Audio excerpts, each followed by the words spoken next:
sound like Sting at all. Every cheese and steak.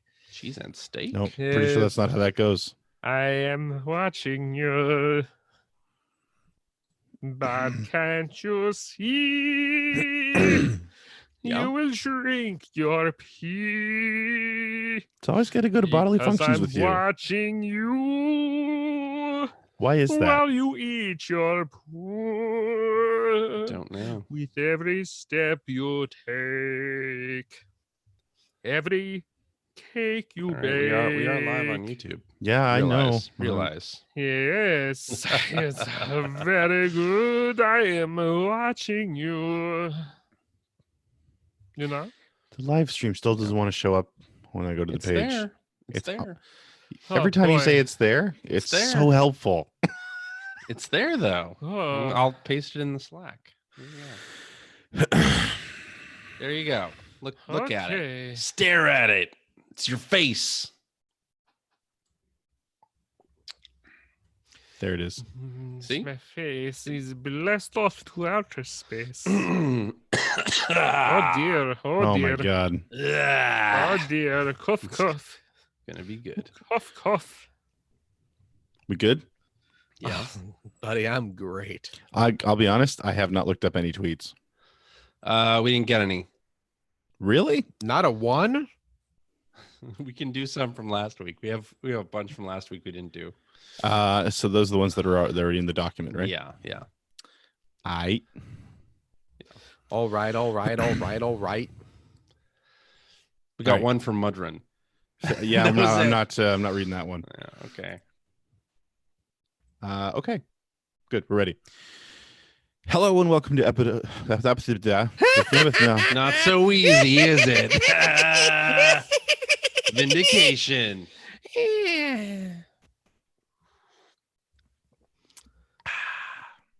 All right. Hello and welcome to episode 673 of the Player One podcast for Tuesday, October 1st, 2019. I'm your host, Greg Stewart. The two hyenas in the background, I assume CJ is going to edit out. I don't know. What are you talking about? Joining me this week, both from the great state of Washington on the West Coast, Mr. Chris Johnston, Hello. who's How you too doing? sick to host this week. I am too sick. You Yesterday big I was pansy. too sick. Today I'm still like I'm on the upward. I'm on the mend. On the upward You're on the mend. Slope here. That hoodie you're wearing smacks of I've given up on life. Hold on. It's a There very you go. Seinfeld moment. There you go. There Just we give go. us a Is that few better? hacks through there. There it What is. you really need is one of those hoodie shaped blankets, Oh, Slanket, a slanket. I'm or down with I think there They was weren't another one. Slankets, were they? that. I think there was one called a slanket, and then there was another one That's not the one I was thinking of. that I forget what it was called. That was Yeah, the one you're forgetting is the more popular one. Yeah, Yeah, the one I with know, that- right? that great ad with the whole But- family. Like, Yeah. But clearly, I'm not the only one forgetting it. So no, I. because It's someone gone else- right out of my you're head. you're the one we go to for useless pop culture references. I Well, yep. blame the I don't Dayquil. remember those things. Well, I you blame got the the slanket Dayquil out and the of it. vitamin C. Slanket competitor. He types into Google Snuggie. The Snuggie. There you go. There you are. This episode brought to you by the Snuggie, Slanket. the greatest slanket you've ever owned. We've accepted ads from both Snuggie Can and we- Slanket Can we use Oops. Patreon funds to buy slankets and Snuggies for ourselves? Can we have an all Snuggie Just episode? think we should. to test. I think we test should, which because- one. Yeah, You know what? It's maybe- gotten cold up here in the Pacific Northwest. it's getting cold here now too. Like, Yeah. Apparently, there was snow in some parts of North America this week. So, I know. Yep. Yeah. global warming. What's that? Wow. Why we still got apes? And joining us is our resident science denier, Phil Theobald. Listen, thing about our flat Earth that we live upon every day is that there's no such thing as global warming because the flat disk shape heats the planet evenly. Hmm. So that's Flat why disk shape of the Earth or the sun. It's, Uh, it's like well- a compact disc. When you Yeah. put it in your musical So player, you don't want to put your fingers on spins. the silver Yeah, side. No, you because touch the lasers. edges. Yeah, Like you touch only the hold it by the edge. edges. Touch the edge of the earth. lasers. Well, that's what shoots out of the sun. The sun Yeah. lasers. That's what heats Oh the. boy, oh boy. I I feel like I'm doing a Yeah. great job hosting this week. By the way, doing a I fantastic guess I job. should change it to gallery view. I didn't even realize that we were doing the. We're just staring at Phil the whole time. Oh. as well we should be. So I was at the store earlier today, As you are wont to do. as I am on occasion. Hmm. And I'm standing in line, and the girl at the register is in her early 20s, and she is chatting with the customers in front of me, who is a couple who are also in their early 20s. And Mhm. I've stepped into line, and clearly in the middle of their conversation, they're talking about leap years. Okay. And they seem very confused about the concept of leap years. Okay. Mm.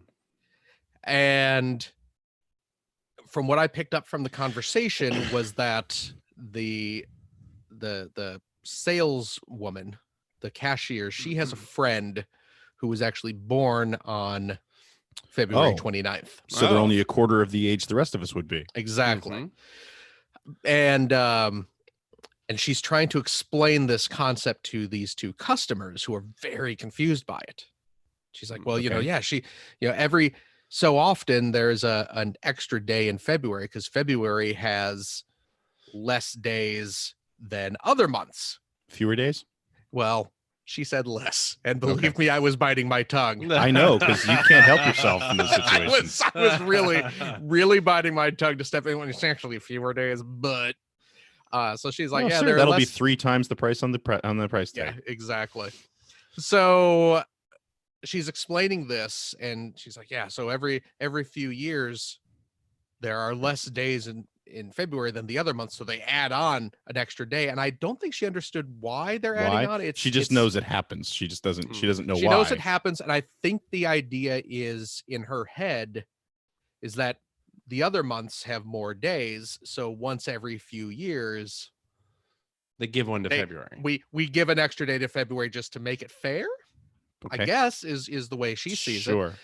And she's like, yeah, so my friend was born on the extra day, so she doesn't have as many birthdays as everyone else does. She doesn't have a birthday every year, Mhm.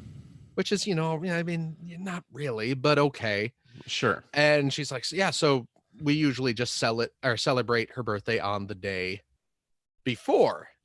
This is And then the guy customer says, oh, so what, like you have her birthday on the 25th?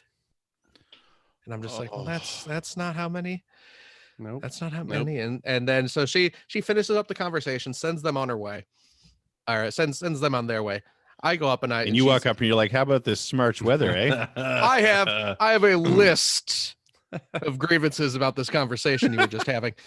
But she apologizes for the wait, and I'm like, oh, that's it's fine. I'm in no rush. And I was just like, I couldn't help but overhear, were you guys talking about leap years? And she's like, oh yeah, and I was like, yeah, because my son was born on a leap year, and he was almost he was born on the 28th of February, which is the actual last day of February. Mm. But he was almost Except born that on the year. except that year. So we came very close to having a leap day baby. And she's like, oh, but my friend was born on that day. I'm like, oh, that's great. That's really cool. And she's like, yeah, so she only has a real birthday once every 7 years. At which point I go, well, it's actually 4 years. Your friend has a birthday every 4 years.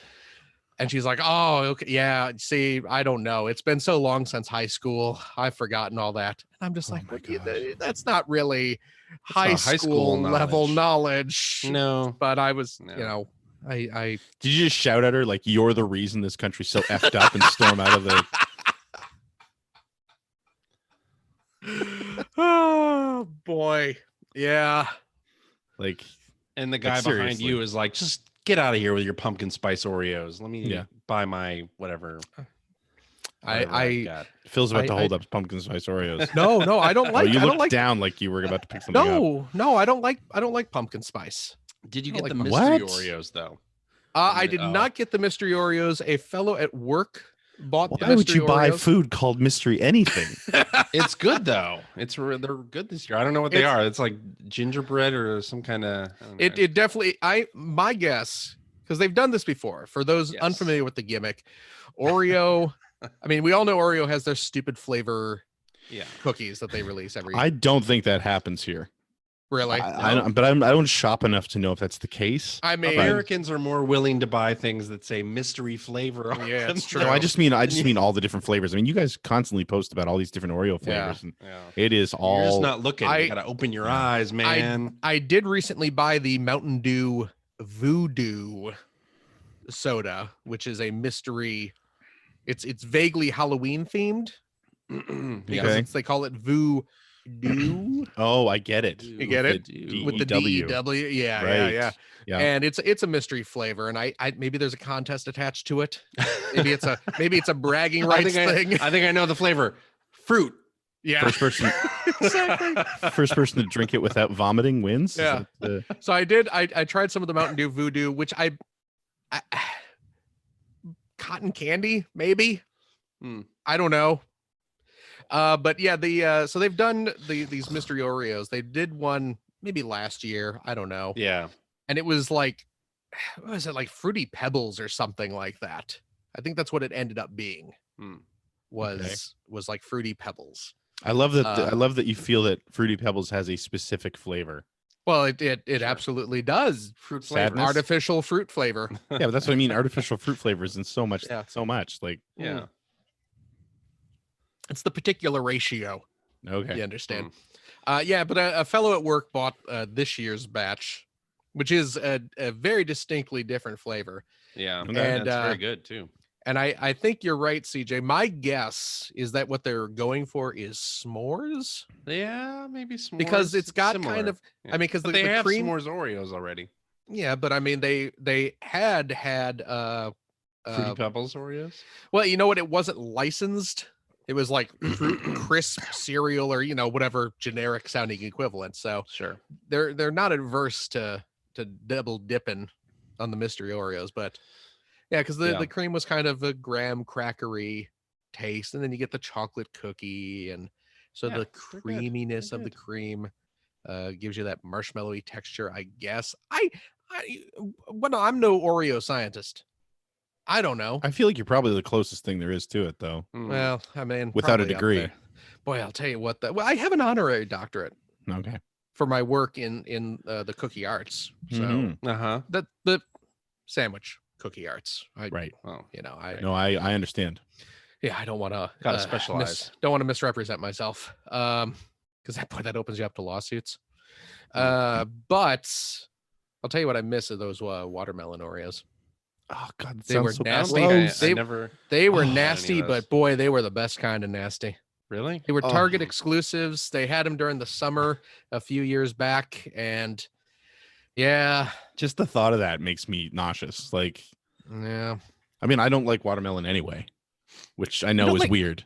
Wait, you I don't know like, that's I mean, weird. I mean, let's not. You don't like watermelon, the fruit, or you don't like watermelon artificial flavor?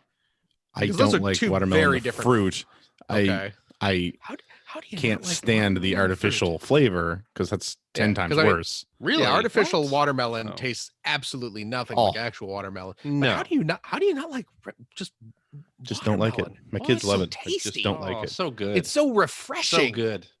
You know, it's like We're finding out a 98% lot about water. you this episode, Yeah. Greg. Yeah. Not down with the mystery Oreos, and you don't like watermelon. I mean, I'll give them the Oreo thing, okay. but my goodness. Oh man, a nice slice of watermelon just on a hot summer day. It's good. Yes, indeed. I Anyway. love it. Okay. So Yeah. the only reason I let you guys talk about that for so long is because we have no tweets. But Hey, let's get into some news. I wouldn't say we have no tweets. Well, I'm not reading that Bill Mudron tweet. Well, okay, fine. why not? Spoilers. Let's get into some news. Okay. So News. aha. I'm workshopping it. Yeah, it's not bad. I Thank you. keep working on it. So Sony had their Sony Direct this week. I know that's not what it's called. Sony But Direct. that's It's what I'm called calling it. State Sony- of Play. Sony Direct. State of Play. They only call it the State of Play because Nintendo took the But they Direct really, moniker. I mean, you look at the format they have there with the little like sliding over tiles. They're really taking, Yeah. really taking license. Well, I mean, it on works. that. It works. Works. Yeah, it's a great There's- format. Yeah, you're not using a And- bunch of people to host, and I mean, later in the day they had that Inside Xbox, and there was an Inside Xbox. exactly that format. Not as memorable, not as tight. It's like an hour of talking heads and not as good. Letting the days go by. let them- Like Speaking that? of which, I mean, obviously the Talking Heads aren't the Cars, but Rick Ocasek died. Yeah, Sad. yeah. Not in the Talking Heads though. No, Not in the talking heads. I know that's what I'm saying. I'm just thinking of '80s music in general. Speaking of bands, Speaking of bands, Greg, I let you Speaking of host for music. 1 week, and this happens. I mean, anyway, the cars the were Sony great Direct. though. By the way, Sony Direct. So we have Yeah. The Last of Us Part 2 release date, February 21st. you know what that release date was? What? It was just what I needed. Just what I needed. Is that the Cars? No, that's it's Devo. Speaking of bands. first of all, you take a break. Oh man, CJ's loving this. He just losing it. It's not First that of all, funny. you take a break to talk about the cars, and then Wow. I hope if you're just listening to this She's podcast, losing you go back and watch this particular bit on YouTube because CJ What I is love- gone. What I love is that what I love about CJ yeah, is that I mean, it's not that he doesn't have a sense all of the humor. It's cold not that he never medicine. finds things funny, yeah. but he finds weird things really funny. Like it's the like cold as in, medicine. like paralyzing laughter. It's the cold medicine. I swear. I Yeah. like that you brought up Rick Ocasek and Phil sings a few bars of a car song, and you don't know it. I know. To be that fair, song. You're like, To be "Is that the fair, Cars?" that was one of their more obscure songs. yeah, I don't mind you CJ. coming he here is hopped up on and goofballs. wasting all Holy my Oh time. my God.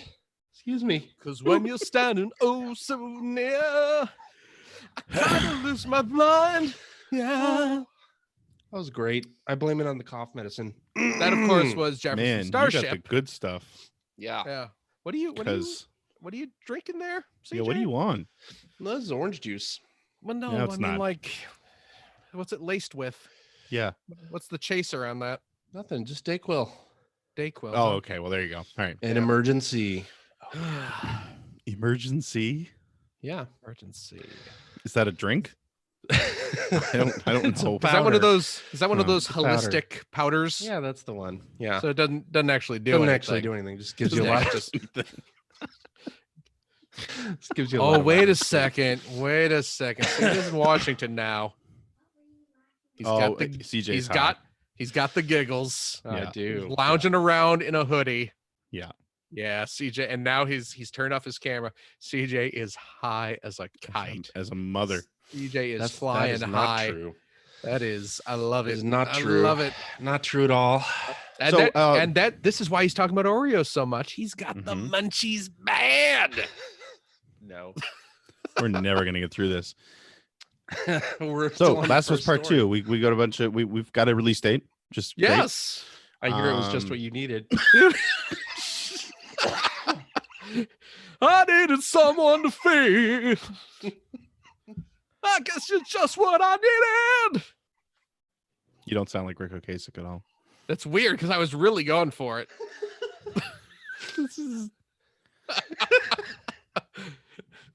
I don't mind you hanging out. People are leaving. Talking The number of in people your watching this sleep. is getting lower. That's fine. Sure. There are less people watching us now than there were Psycho before. killer. Qu'est-ce que c'est? Okay, so we got a bunch of gameplay video. Talking heads. Gameplay video. Uh-huh. Gameplay video. The Last of Us Part 2. Yep. Part dos? Not only the- a the new gameplay batch. trailer, but they invited the press out to an event in LA and had them have the press play several hours. Oh of my the game. goodness, So really? they were able to play 2 sections Hmm. of the game, and you can find impressions all over the web and on YouTube. Quite a few, Which I'm not going to look outlets, at. went to play that stuff, Yeah, I but don't it's wanna not see that stuff. spoilery stuff, really. Not anything outside of what was in the trailer. I don't really care, but Yeah. no, just because I'm so, and I know that we were looking for fall this year, but I think that they said, I don't know if they said this or not, but isn't the idea that they've pushed this back to February to give Death Stranding a little bit of room? I don't think so. Oh, No. that's what I heard last night. Mhm. So anyway, either way, we've got a date to Mhm. to look forward to now. Absolutely. No multiplayer mode when it comes out. No That's multiplayer. However, Naughty That's gonna Dog be put out later, a isn't it? statement that, looking at the scope of the product that they had, they decided not to include multiplayer, but that the multiplayer team is working on something, and that the fruits of that something will be unveiled at a later time. Hmm. So whether that is The Last of Us or some other multiplayer thing, who knows? They're working on something. Look at all that sweet loot that Rockstar is bringing in with Grand Theft Auto 5 multiplayer, and want that. CJ left again. Did he? Weird though, because his thumbnail on our screen is gray and muted, but the big screen actually kept him on there. Anyway, Weirdo. yeah. back So Oh, he's back. and And Last of Us Remastered is the PlayStation Gold game in October. One of the there you PlayStation Gold games. So PlayStation you get a Plus. chance to PlayStation Plus. Sorry. So you get a chance to play that if you haven't. Pick it up. It's a great game. it I'm really is. excited. It is. Really It's a great excited game. for Last of Us Part 2. I'm glad we finally have a date. They needed to give a date. It is well past due. Yes. Yes. So Well, not only that, but they needed to show more gameplay and yeah, the comments that are coming out from the press who were at that demo day is great. It sounds like it's more Last of Us, and apparently it's going to be on 2 discs. yeah, that's Big crazy. game. Yeah, I saw that. That's pretty That crazy. just means lots and lots of movies. I'm fine with that though. I'm going to be downloading it anyway, so it doesn't matter. Oh Jesus, It's gonna be eating up a lot of hard drive space, my Yep. friend. it's true. I'll clean the fridge for The Last of Us 2. I But- say that like the retail one's not gonna. I was just gonna install say, to be fair, it'll be a crazy amount. 2-hour install in the retail version too. Yeah, that's also true. Get ready for that. Mhm. Moving on, the thing that they actually premiered with, started the PlayStation Direct with, was Enhanced Games' new game, Yeah. which called Humanity. Looks bizarre. Yeah, Yeah, I can't wait to play it. it does look neat. Yeah, Yes, It's- and on it's- the 84 Play podcast, Mark McDonald said that it is a game-ass game. So it is not just like an art piece or some kind of like interactive toy. It is a it's not video every game. extend extra. So I'm excited about it. It looks interesting. It's kind of, I mean, it's deeper than this, but it really had kind of a Lemmings vibe for me. Yeah. Yeah, But Just with 'cause- like massive amounts of people. And on by screen. Lemmings vibe, you mean the animal, not the game. Yeah, with the whole just Yeah. herds of the old Disney video. You know what Yeah. I'm talking about? Like Yes. with yes. just the herds of things they- running they off murdered- of cliffs, and where they murdered a bunch of lemmings. Yeah, because lemmings don't actually go off cliffs on their well, own. I don't know. There's video evidence that they do. Yeah, but there's also like evidence of Disney saying, "Yeah, we just shoved them off the cliff to make a more interesting documentary." But it's weird because there was that, but then it also looked like a bit of like you'd almost call sort of tower defense style gameplay because when they were, which felt really weird to me, excuse me, really Oh weird my to me, goodness. where they're like mowing down crowds of people at some Yeah. point. Yeah. Oh my goodness! Everyone. I like how everybody is sick. On CJ this made me do podcast. it. Well, I mean, not I didn't. me. I'm healthy. All the humans are sick on this podcast. Yeah. I'm fine. Anyway, it looks really interesting. It does. Uh, Yeah, I'm excited about it. Something else that happened this week. Enhance and another studio, THA, or like. Yeah. By the way, in the chat, we know that Phil's right. That was the joke. We know that Disney pushed. Jesus. Are people question? Are people like thinking you're serious? People are just giving you more credit than is due. That's the thing I'm upset about. No, I deserve everything. I deserve exactly what's coming to me. Yeah. Yeah, that I agree with. There you go. But in that state of play thing as well, Sony unveiled a Death Stranding PS4 Pro Oh Yeah. yeah. special edition. You're in Comes with colors. a yellow controller and Yep. Clear White clear system? yellow clear yellow, yes. or Clear yellow. translucent. Transfarring Yeah. yellow. Yes. No. Looks like Ah, pee. transferring. Yeah. Looks like pee or Looks and like Death pee. Stranding has gone gold. So I get it. no, but the Uh-huh. actual game Like on itself golden? did go gold. Like a golden shower. Mm. Yeah, I got you. I Like hear a you. golden yellow controller. Yeah, what I'm like saying. the sweet. The more I hear about that game, the less sure I am. I just want to don't. play it. I just don't know what to think about it. I'm just gonna let it come out, and I probably won't play it. And I that'll be that. Nice. I cannot bring myself to. This sounds terrible. I cannot bring myself to care about Death Stranding. I'm sure it'll be fine. I am Not even a extremely little. curious about it. Like I whether I play it or not. I've gone from I'm definitely going to pick it up and play it day one to Yeah. I don't know. Yeah. But I definitely want to know what the hell's going on. Right. Yeah. After I couldn't get into Metal Gear 5, so Well, that's the thing. What I'm worried about is even if I play it, I won't know what's going on. yeah. Yeah. I enjoyed Metal Metal. Gear 5 for a few hours, but I never finished it. Yeah. You know, it was easy to put down. Yeah. So, oh God, here we go. What What's is CJ this? laughing about now? You got the giggles. Nothing. You got the giggles. It's the Dayquil, I swear. Oh, God. I'm on cold medicine. Yeah. Oh I boy. wouldn't believe. Another thing that happened this week. Well, Yeah. actually, because CJ, you put this on the outline. Sony opening an Right, I did. online hardware and software store. What? Yeah, so Sony's that going to sell important? PlayStation hardware and software direct, and they had not done this before. They've been selling like gear. You can buy like T-shirts and stuff direct from them, but they did not do like a hardware sales thing. So Microsoft had been doing this for a few years, and Nintendo does it as well through their support site, but Sony had not been doing this. So now they are, and you can buy stuff for MSRP on Sony's SERP. website. But they have like free shipping and stuff like that. So. Free shipping's nice. Oh, I don't have to pay a monthly fee for free shipping. I'm okay with that. Yeah. And then the other thing that people are talking about this week. Well, okay, two things. So, Final Fantasy VII remake packaging was released, Yes. Uh-huh. and I thought it was so weird that everyone's like, "Oh my God, that's so gorgeous, it's beautiful." It's literally the Final Fantasy VII cover, Yeah, it's the old cover. which It's is the old bad. cover with Yeah. the different, or you But- know, the remade cloud Yeah. stuff. So I just thought that was kind of funny. But anyway, Kotaku ran an article about the fact that the packaging doesn't state that it's part The one first part. of the Final Fantasy Oh. VII It just remake. says Final Fantasy VII remake. Right. No sort of Interesting. allusion to the fact that it is only Not the the whole first game. part of a questionable number of parts because they don't know. how many Yeah, they don't parts even it's know gonna yet. be. They spoke to the game's director, I believe it was, and they quote him in the article saying, like, we don't even know how many parts there'll be. I don't think they know when the next part will come out. Which, if they keep the current schedule, probably by the time I'm retired, we'll see Right. part two. Huh. So I'm going to retire early, just so you know. Yeah. Well, good. But what do you think about this? Because so the article is an opinion I don't- piece by Jason Schreier. I don't really and- care. No, Yeah. seriously. I get the point about, Yeah.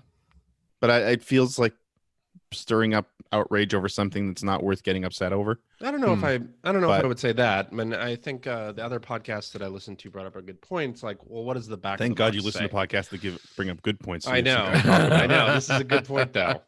What does the back of the box say? Does it say like the first chapter in Ah, right. Fantasy VII? Is that the big bullet point on the back, or what is it? Then they don't need to say part one or anything. But I think they probably should have called it part one or chapter one or whatever they want to do. Like we're talking about Square here. They are no stranger to weird titles. Can I And, say this? Can I say extending this? the title? My theory, Yeah. because they don't know when or if or sorry, when or what part two is going to be. I think they're leaving it open to the idea that there isn't a part two. I don't know about that. I mean, part 1 is only the Midgar stuff, and that's Yeah, but it's going to be a full size game. I mean, yeah, I'll bet you it'll be they're like redoing everything 15 so to that 20 it's hours long. at least. You know, At least so that. I think they've said that it's going to be longer than that. yeah. So I mean, so just call it the Final Fantasy VII remake, and you know, then if you decide to do a part 2, great. It's Final Fantasy VII Remake 2. Yeah, I just think that too. leaves it open to, because then you don't have. I mean, you'll always have some people scrambling and saying like, "Well, where the hell's part 2?" But it's not. I don't know. That's just my opinion on it. Okay. And I'm curious too how much. I mean, I know it's the Final Fantasy VII remake and everything like that, but I'm curious how big of a market there is for people who've never played Final Fantasy VII on here. Like, are more of those people going to buy this game, or? I think there's a big market for the people who, have played as Cloud in Smash Brothers, or have played the Kingdom Hearts games and don't really know like the backstory of Final Fantasy VII. Haven't played the old game. I think there are a lot of. I'm probably more people than you would think are going to be interested in this. Yeah, and I think it's funny too because it's not a remake. It's more of a reimagining. I mean, it's not the same game. Well, but they it's are using the calling same it- characters and the same themes, but Yeah. just saying. It's. I think for me, it's weird to call it a remake. That's all. Okay. But anyway, that's all we're So gonna what you're talk saying about. is they should call it Final Fantasy VII Redo Chapter 1, 36/45. I'm saying leave it what it's called, and who cares? It's Okay. really. But anyway, that's it. That's all we're going to talk about for news this week. Although I will call out, somebody in the channel asked, because the Shenmue 3 backer trial came out Mm. last week as well. Only on the Epic Store. Did you play it? Of course.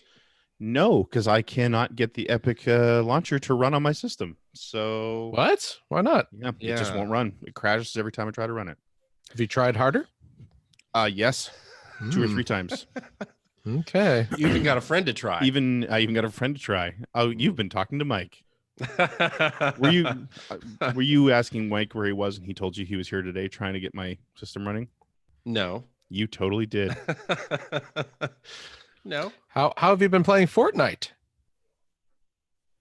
Well, you know what's funny? You don't play So, Fortnite on the PC. I don't play Fortnite on the PC. I don't play Fortnite at all. My kids don't play Fortnite on the PC. Right. What's funny though is that, of course, Mike, who's CJ's best friend, Mike was here trying to help me out because he's better at computer stuff than me. Right. And he couldn't get it working, so he opened a ticket with Epic on it, and they sent back a response with a bunch of different things I can try. But it's funny because at the end, the end of the New response is computer? literally like, "If you have any more issues running Fortnite, please let us know." Oh, right, Yeah. right, right. It's like, but there's 'Cause not that's an their open form ticket response. for Fortnite. Yeah, That's their that's form kind of response, funny. though. So Yeah. there, Blair Farrell in the chat just said I should give it more V-Bucks. I haven't tried that yet. So no, I have not tried the Shenmue 3 backer trial That's too backer. bad. That's too backer bad. I trial. was looking forward to that. Yeah, I was looking forward to trying it out too and talking about it on the show, but unfortunately not so much. So let's move into what you've been playing anyway. I'll tell you now, Shenmue 3 is not on the list. Phil, let's start with you. What you been playing, Phil? Well, I was playing the Shenmue 3 backers demo. how's that? Oh. Yeah. Garbage. Terrible game. Play Yakuza instead. No, I didn't buy that filth. But you know what filth I did buy? What filth? I've been playing some more Legend of Zelda. Me Oh, too. Not yeah. filth. It's wonderful. Link's I- Awakening. Love how, and CJ, I think you said this, probably said this in Back in My Play. I don't know if that episode's come out yet, but you talked about it. Removing the constant button swap or button assignment issues Yeah. with that game has really let the weirdness shine. Absolutely. Yes. Although I will say later in the game, you still have to do a little bit of inventory management, but it's not Well, there's- nearly what it was. There's a back little in there anyway from the start, but Sure, it feels more like you would find in a more traditional Zelda game, right? Yeah. I mean, there was always a little bit of that, but there was in the Yeah. Game Boy game, there was a lot of a it. lot of it. Oh, yeah. So, but now, you know, Very like much. having a button assigned to the shield, having a button Mm. assigned to the sword, and then being able to assign everything else. Well, Yeah. and then also the Pegasus boots. Yeah. The L. Yeah. Yep. It's just- that's it's just Are the very Pegasus nice. boots on L? I didn't know that. Yeah. Pegasus Oh I yeah. have them boots on assigned to L. a button. I should probably Nope. change that. What? No, don't do that. Well, I've done that. You're wasting valuable wasting- buttons. Yeah. The real estate Yeah. stuff. Yeah, no, the yeah, having that on there is fantastic. So Yeah. yeah, such a How great far are game. you there, Phil? You apparently beat it already, huh? I finished the game. Well, yes, I mean, that's right. Phil, you and I have jobs. It's very true. That old chestnut. Very true. 40 hours a week I mean, for me are you're eating not up, wrong, but I'm busy out, making some green bucks. Adrian is visiting her grandmother this weekend, and so I'm single parenting this weekend. And Good really- job not calling it babysitting. Nice. Thank you. Well Thank done. you. Well done. So my daughter is watching a Let's Play series of Dragon Quest Builders 2, which, by the way, she watched me play Aw. through Uh-huh. already. By the way, I want to call out because I got to stay with CJ's place when I went down there for PAX, and Yeah. CJ's daughter is fun to talk to about video games. She's very excited about the game she's very excited about, and She she's is. very chatty about it. She's Yeah, that's very great. chatty about That doesn't games, surprise me that she's watching a Let's Play of. She's watching a Let's Play Dragon Quest series of Builders. Dragon Quest Builders 2. It's this person, I don't even know what their name is, but their character name is Dude, which she finds hilarious because it's DOOD. And also, that video series is 80 chapters long, 80 Oh. 1 hour segments Oh my Good goodness. Lord. of Dragon Quest Builders 2. And she's been watching it pretty much nonstop, which has given me time to sit there and play Link's Awakening in the background and finish it. Yeah. I'm Yeah, sorry. Go Oh, ahead. no, That's what I no. call parenting. Meanwhile, Finn, he's been playing Zelda himself, actually. Yeah. Yeah, and he's- So Charlotte has come running over when she hears like boss music Mhm. or Nice. anything like that, and she wants to watch all the bosses. So she watched all the boss fights and then the ending of the game Oh, really? when I was playing through it. Yeah, but I think the thing about Link's Awakening is that it's a weird game Yeah. and it's a very eccentric game, and Yeah. there are parts of it that I don't even know how. Like, I would get stumped and I would get so frustrated I wouldn't come back, and that probably explains why I haven't finished the game until now. Ah, Really. But like, you can, it's one of those things in some of the dungeons, especially later on, like blink and you'll miss it. It's like later on in some of the dungeons where it's dark and you can like barely see that this wall can be bombed or that wall can be bombed, or it's just it's not an easy game. It's funny though because it's such a handholdy game at certain points where you've constantly got that owl popping up telling you where you should go next, or every time you finish a dungeon and you get a new instrument, it flashes up on the screen where the next dungeon is. Sure. So like in a lot of ways, it's holding your hand the whole time. But you're right. I And totally for little agree. things, it doesn't. For the little things, it doesn't. It doesn't even give Huh. you a hint. It just I'll give you an kinda example. Like, okay, here's this room. Figure it out. early in the game, you get the mushroom and you bring it to the witch's house and she makes the powder out of it. Right. If you're not reading the text closely, you You may don't- think that it's yeah. only to be used on that little Tanuki character, and that's it. Whereas it can also be used to light torches. And if you had read It can the also be text- used to take down enemies that have electricity, right? yeah, it can be used for many other Nullifies things too. electricity. Yeah, and I mean that's one of the things I both didn't like and like about this game now is that a lot of the combat is so improvisational. Like, you can do things like use the boomerang, or I'll use some powder, or I'll do this, or I'll do that. Right. Like, and it varies your experience quite a bit. So I like that part of the game a lot. Well, it's funny because I went through the color dungeon. Oh, you Decided I did was the gonna- color dungeon. I did the already. color dungeon. I'll That- be right back. Sure. Okay, The color dungeon. It's funny because we're in actually Phil's what you've been playing segment, but we are. the color dungeon. I don't think they did anything to it. I think it's probably exactly the same as it was in DX, which Yeah. feels weird.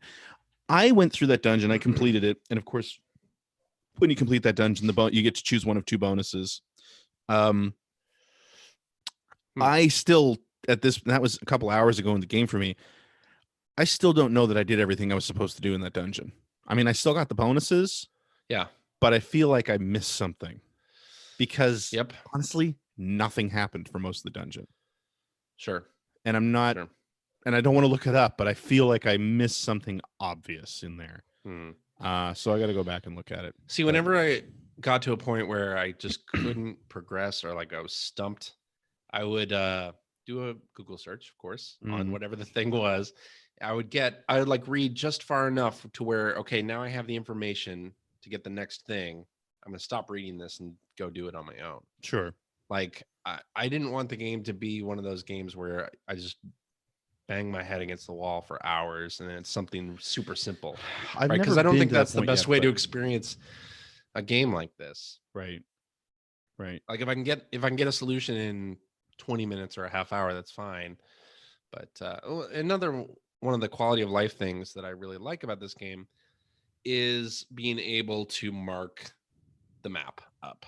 So in some of the Yeah. dungeons, especially later on, I found myself going to the map and marking entrances and exits or exits. Is that a word? Exits and entrances. Again, cough medicine or cold medicine. And yeah, I would mark, okay, this staircase exits here. Mm-hmm. So I'd mark it on the map with symbols, and they let you do that for every dungeon. You don't have to like go back and erase everything or whatever. And they give you like 10 glyphs or something, which is really nice to have. Like, okay, I need to do this or that, and there's some things later where you have to carry an item to a particular place. And it's like, okay, I've seen this room, this room, this room, and this room that I need to go to with this thing. So yeah, it makes things a whole lot easier and very enjoyable. And I finished the game. Yes. For the first time. I did not finish the game on the Game Boy or the Game Boy Color or on the 3DS Virtual Console. I think on the 3DS Virtual Console, I got the farthest I'd ever gotten in it, but still hadn't finished it. I probably could go back and finish it on there now too, since I was very close to the end, apparently. But I mean, all the way to the end, it does things that are just like so obtuse. It's like, how would I ever have discovered that thing, right? Right. But oh well. So do you find, because the last time we talked about this, I hadn't gotten, I think I just finished the second dungeon, the grotto. So now I've just finished, I think I've got 4 of the instruments now. So I just finished the the water, the underwater. It's funny because the grotto was the second one, but the underwater, the one that you actually get the flippers in. Yeah. And that was a great dungeon. It was a great dungeon, and we had talked about last week because the game still has performance issues. Yeah, and we talked about last week that it didn't bother us that much. I have to say, when I got into the big field, like where the pothole or that area is, and where there's a lot of grass and a lot of trees, and it did really start to chug way more noticeably in there. Oh, really? Which you know, it's whatever, I'm but okay with that. It's not killing the game for me, but it is way more noticeable. The other thing that I'm having a problem with now is I've realized this game has made me realize that my left Joy-Con analog stick is going drifting. out now. Yeah. Because, and the way that I noticed it actually wasn't Link moving around on his own, was sometimes when I'm going, because it's drifting up, sometimes when I'm pushing down, he walks as though he's walking through mud or something like that. Like he walks really slow. Oh. So after that happened a couple times, when it happened like the 4th time, I let go of the joystick and he started walking up the screen. I'm like, oh, great. Well, so unfortunately, gotta get a new that's pair of happening. Joy-Cons. Yeah, and I don't want to spend the money on them if the issue hasn't really been fixed. So I'm hoping that there'll be a fix sometime soon. I just play it docked now with the Pro controller. So anyway, so what was the thing I want to talk about in this game? Oh, the other thing too, because you're mentioning Charlotte watching you play it and being really excited and everything like that. Yeah. It's funny because Isabella, my youngest, she's been playing a lot of Breath of the Wild for some reason. Like she's really into it. Holden's never really gotten into. My son's never really gotten into any Zelda games, but he actually sat and watched me play that water dungeon recently, and he loved it. He's like, "What is this game? This is Zelda? Like this doesn't look like a Zelda I've ever seen before." And this is the old Zelda. Yeah, like he really digs the sort of the old school overhead Zelda. And I was like, yeah. so he kept asking, can I play this? Can I play this? Like, yeah, of course, go ahead. And so he played it for a couple hours the other day. And I'm saying, like, man, if you like this, like, there are a lot of overhead Zeldas out there There are, that yeah. you should play. So, anyway, Well, here's the thing pretty cool. I would mention. This game is, so Grezzo did the port and they're sort of reimagining of this game. I want to see them do the GBC games, Story of Ages and Seasons. Oh, wouldn't that be like, in great? the same style? Because Yes. Ages and Seasons, I got pretty far in those and I reviewed those for EGM and loved them. But I would love to play them again with the sort of user experience enhancements that we got in this remake attributed to those games. That'd be fantastic. Yes, I agree. And those also, the other thing is it feels like they were played even less than this game, right? Like, I think even more people, they would be a completely new experience. Absolutely. Which is, I think, the key thing. Because, I mean, people were saying, too, that they'd love to see the original Zelda done in this style, which would be great. Sure. I would not be against that, but I would much rather see something like the Oracle's games done. Or Minish Cap, yeah. Or Minish Cap was mentioned there, too, which Minish Cap is one of my favorite Zelda games. But I would love to see... Either. Really? The Oracle's games, though, are fantastic, and far too few people played them. So that'd be great. Phil's gone, so we're going to move on what you've been playing. I could just talk about one of the other games that he had on his list. Yeah. Untitled Goose Game, which I haven't finished, but I'm getting towards the end, I'm pretty sure, because it's not a long game from what I hear, and I'm on like the 4th area, so I think I'm just about done with the game. But I am having a blast just looking at the to-do list and trying to figure out, okay, how am I gonna get this thing done?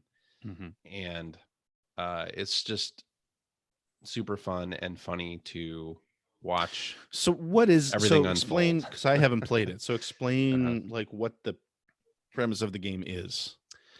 So the premise of the game is that you are a goose, and your job, as according to the omnipresent to-do list that, of course, you must obey, is to do various misdeeds to the humans that are around you in your environment. Hey, Phil, we've moved on to Untitled Goose Game for you. Well, I have to bail in a minute here, so I have to go take care of some stuff that has popped up around here. So, okay, sorry. No problem. Okay. Jay and I will continue on. I'll get you guys the audio. Sorry. Hope everything is okay. We'll see what happens. You have fun. Bye. Oh, okay. There we go. You'll leave it on. We'll just hear him cursing in the background the whole time. Yeah. Okay. So Untitled Goose Game. Explain it to me. List. So you're given a little list of things to try to make happen. So that's maybe get into the garden, which, the puzzle for that is fairly simple. You just go up to the gate and open the gate with your beak. Another part of that might be, okay, now you have to lock the gardener out of the garden. So to do that, you have to sneak up to him, take his keys, and run outside, and then close the door behind him while he's outside the garden so he can't get back in. Okay. Yeah, and you have to kind of like... So it's just one... It's sort of is an open world, like with to-do lists? Is that how it works? It's an open world, yeah, with a bunch of objects you can interact with. Some you need, some you don't need, but are fun to play with anyway. Okay. And you just check those things off the to-do list until the next area opens. And usually what happens there is that you'll do enough stuff that one of the humans in the area like opens a door or opens a gate that you can previously get to, and then you can progress. So you don't have to do everything in every area. And there are also optional objectives that are question marks that you can just kind of discover for yourself. So you can do a lot of playing around. And there's not only one way to do everything in the game, right? Okay. So everybody's experience with the puzzles is going to be a little bit different. And that's been fun to watch. And that's okay. Yeah. Yeah, I have to play that at some point. The backlog's so big at this point that I'm not. I was worried. So before it came out, I was worried it would be a very one note. It's like, the first videos were funny, but how fun is this really going to be to play? And I've been surprised by how fun it is to just mess around as the goose. And I think you have to kind of shut off the part of your brain as a gamer where you want to like check things off the list and just complete everything and just like play around and just play around in this sandbox where you're a naughty goose and you're trying to Who's annoy been the a naughty humans around you. goose? Exactly. But it's super fun, and it's only like $12 or $14 or something. Mm. I would say it's definitely worth it. Charlotte really enjoys watching it. I'm sure your kids would love watching it too, and just trying things out. It's not Yeah, like like you you have a say, life it's- bar or anything. There's no fail state. Yeah, it's on the Uh, list. I just haven't gotten to it yet. Okay. Too many other games. That's Keep- oh my god, that's so true. Keep going with what you've been playing. Yeah, because So- we're definitely into it at this point too, right? So where September and October. Oh my god, so many games. So yeah, Dead by Daylight came out on the Switch last week, and I picked it up, of course, because I enjoy me some asymmetrical multiplayer games. So in Dead by Daylight, it's a 4v1 game where there Okay. are 4 survivors who are trying to escape and 1 killer whose job it is to basically stop the survivors from trying to escape. Unlike Friday the 13th, you can't kill the killers. Like you can't stop them. You can't fight back. So you can't like grab a weapon and poke them or anything or like slow them down. You can't do that. But you can interact with the environment. So you can run, you can try to juke around obstacles. And if you're playing as a survivor, you're in third person perspective. The killer is in first person, so their view is somewhat limited. So you can like juke around them and go through a space and like basically I know there's a word for this. Like you can push like a pallet down so they can't cross it. Basically, like cut off an exit. Okay. For them to use, and you can hide in closets, although that's not super effective. But the goal here for the survivors is to activate 5 generators on the map, and then use the escape hatch to get out. Well, there's a hatch, and then there's also an exit. So once you get the 5 generators powered up, and you kind of have to work together with your teammates, and this doesn't have voice chat, which is an interesting so no voice chat. You can basically you can see where the other players are at certain times, and you can go help them. It's really, though, you're incentivized to help your fellow teammates because it's impossible to get out by yourself. Like you have to start these generators, which is a multi-minute process of sitting there with the R button held down and also participating in little quick time events to make sure you're paying attention. Okay. But if you fail, then the killer, it makes a big noise and the killer can see where that is. So yeah, you have to do that and then escape. And then if you're the last person, you're the last survivor, an escape hatch opens that you might be able to get to if you're stealthy enough. But it's got a lot more level progression and perks and things that you can unlock than Friday the 13th does. And it's a pretty fun little game too. It's a very different flavor than Friday the 13th, but I like it equally. You're like the champion of the asymmetrical multiplayer game at this point. I don't know. I love that gameplay style. I just find it so interesting because you can be I think I've said before, you can be a terrible killer or you can be a terrible survivor and still have fun. It's too bad Predator's not coming out soon. 1 year. 1 year. I'm ready God. for it. 2020, it's coming up. But yeah, it's fun. And I was a little concerned the first time we saw this footage of the Switch version of the game was earlier this year, and it looked rough. It looked really rough. And having played the game on PC and Xbox before, is like, no, I don't know about this Switch port, but they have dramatically improved the quality of the graphics in the Switch port, and it looks fine now. It's an Unreal game. It has a little bit of graphical fidelity downgrades comparatively, but it still plays very well, and I really like it. In fact, I sort of like it more that it doesn't have voice chat on the Switch because I can just load it up, play around, not have to talk to anybody or like figure out who has the keys to the car, or the gas, or like whatever else that Friday the 13th sort of necessitates. And it's still fun.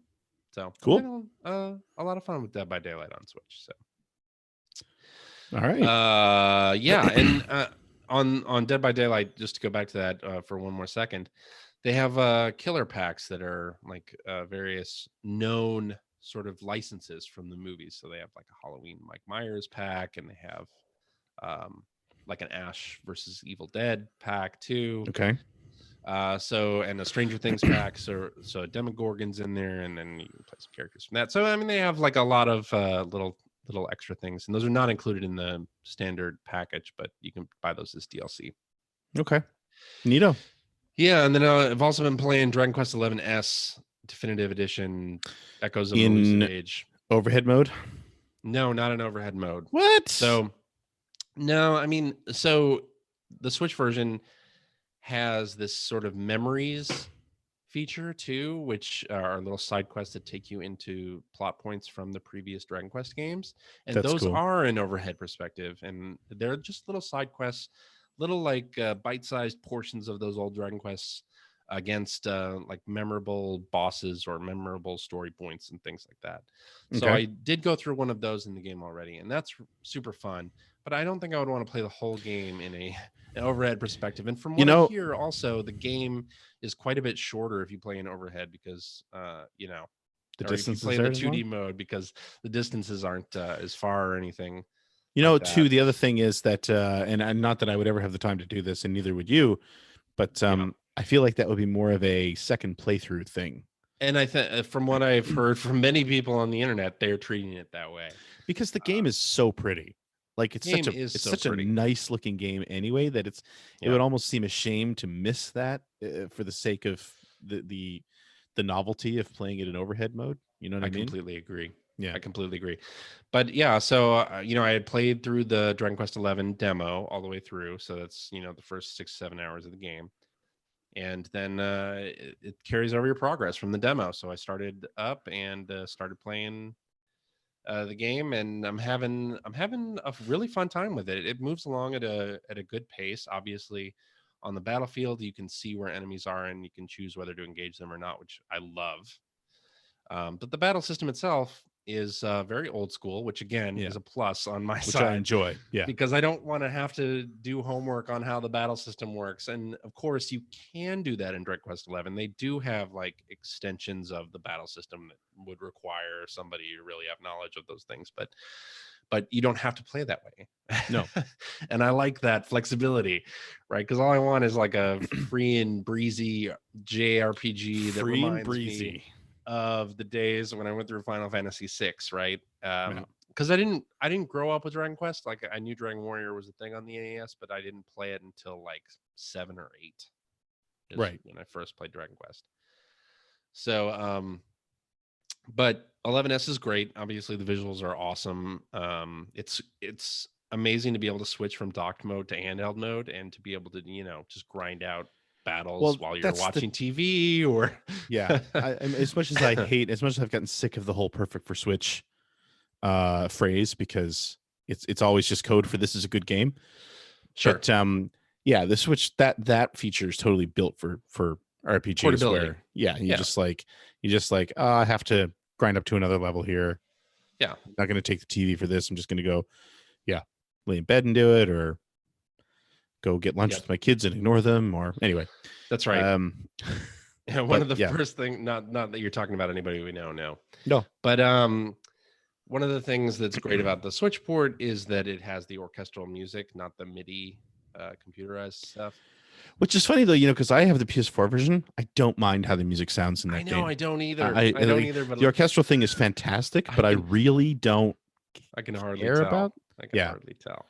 Right. But they also have an option to switch it to the Dragon Quest VIII overworld theme, which Oh, that's is pretty actually funny. great because the Dragon Quest VIII overworld theme is excellent. Mhm.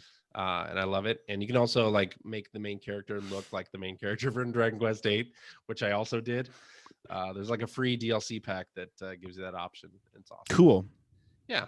It's just an easy, free and breezy RPG. Easy. RPGZ. Easy, free, and breezy RPGZ should be our title. I think we've landed on one. Yeah. You could say it's just what I needed. Is that a Talking Heads song? No.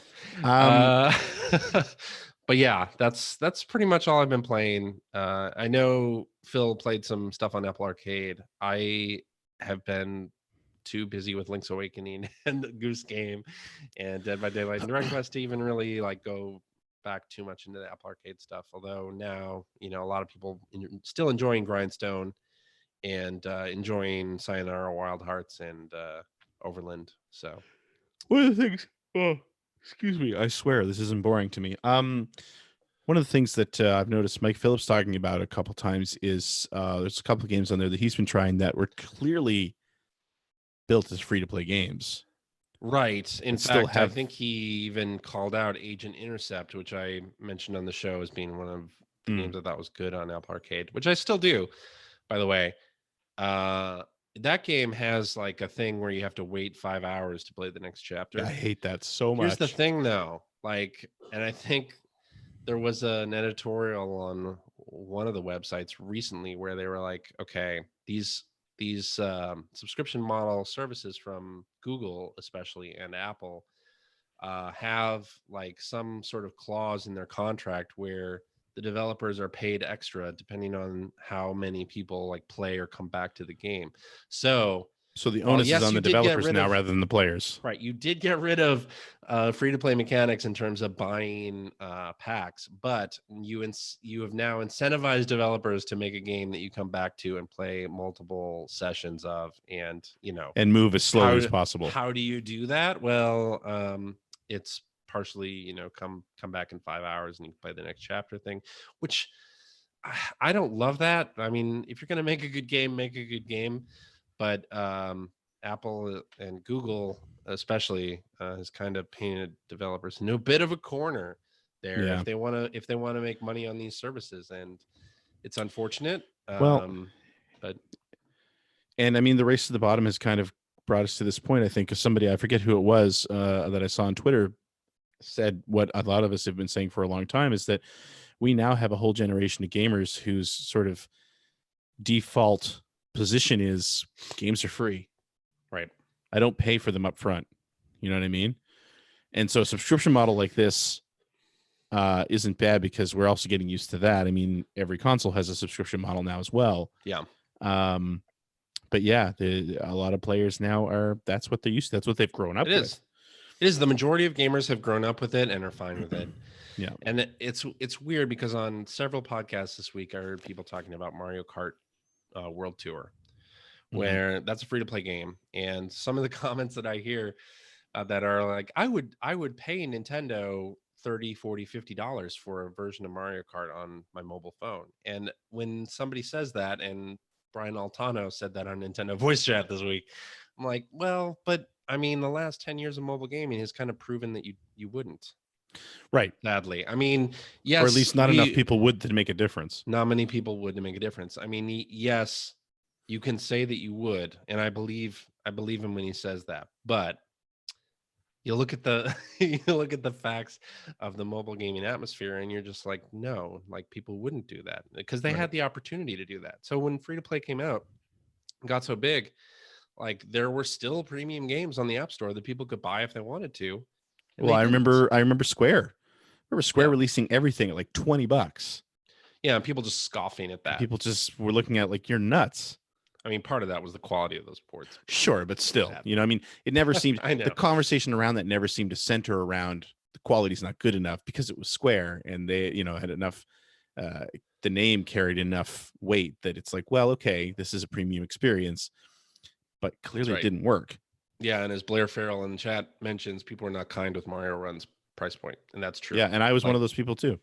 Yeah. So I mean, you think about mobile in a very you have to think about mobile as a very different landscape, different audience than console gaming. And when you try to think about, you know, well, I would pay this or I would do that, like when you're on a mobile device, on a phone device, it's just different. And I Yeah. think it'll be very, very interesting to see how Apple Arcade evolves over the next year, and whether those sorts of games that encourage retention, like want you to come back 5 hours later or want you to come back at a later time, like continues, or what the deal is there. Because I don't think it's healthy for that to become what Apple No. Arcade games are. I don't think it fits. I don't think it fits for that kind of service. I know why No. they're doing it. I mean, part of it is because I think Mike and other people that have said that are right. I think part of it is because those games probably started development I with don't know those that ideas in mind, but yeah. also because of, like you're saying, the retention and the opportunity for developers to make Additional more money, revenue. additional revenue based on eyeballs on the game, basically. And honestly, can you blame developers for doing that? No. No, Like, not at all. If they've been incentivized as such, then of course they're going to do that. Yeah, of course they are. Just And like I don't blame just them. like So we as consumers were incentivized to buy 99-cent games, and then, oh, this thing is free. Yeah, hell yeah, I'll Yeah. download that. And you know, only it crazy works people the pay other way 99 too. cents. It works the other for a way game. too.